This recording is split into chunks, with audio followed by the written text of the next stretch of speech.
مرتد کی شرعی سزا نبی کریم صلی اللہ علیہ وسلم کے ساتھ خاص تھی.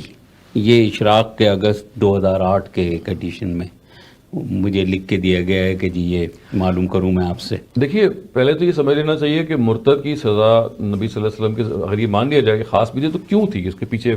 فلسفہ کیا ہے. تو ارتداد کا جو معاملہ ہے، ارتداد کا مطلب ہے کہ آپ دین اسلام چھوڑ کے واپس لوٹ جائیں اپنے شرک کی طرف. تو دیکھیں نبی صلی اللہ علیہ وسلم جس قوم کی طرف مبعوث ہوئے تھے وہ مشرکین عرب، یعنی وہ بھی تھے ان کے بارے میں قانون یہ تھا کہ اگر وہ جانتے بوجھتے دین کو سمجھتے ہوئے جس کو جھٹلائیں گے تو چونکہ وہ شرک کا اقرار کر رہے ہیں، شرک کی جو سزا آخرت میں بھی یہ ہے کہ وہ ناقابل معافی ہے، تو دنیا بھی اس کی سزا قتل رکھی گئی کہ اگر پیغمبر جو ہے اتمام حجت کر لے، پیغمبر اگر دین کو اس درجے میں واضح کر دے کہ اس سے نکلنے کی گنجائش نہ ہو، اس سے بحث کرنے کی گنجائش نہ ہو، تو پھر اس کے نتیجے میں اگر کوئی شخص ایمان لانے کے بعد ایک مرتبہ پھر شرک کی طرف لوٹتا ہے تو چونکہ شرک کی سزا آخرت میں بھی قتل ہے اور دنیا میں بھی قتل ہے، تو یہ اصل میں ان مشرکین عرب سے متعلق تھی جن پہ یہ اتمام حجت ہو چکا ہوا تھا. تو ارتداد کی جو سزا ہے،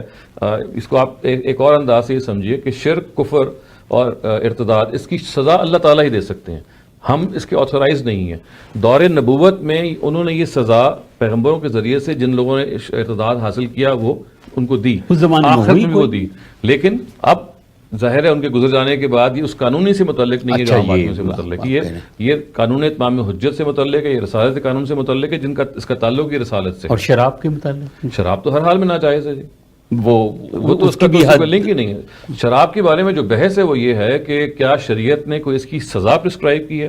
تو ہم یہ دیکھتے ہیں کہ نبی صلی اللہ علیہ وسلم کے زمانے میں تو سزا تھی کہ ان کو بس پٹائی کر دی جاتی تھی. حضرت ابو بکر کے زمانے میں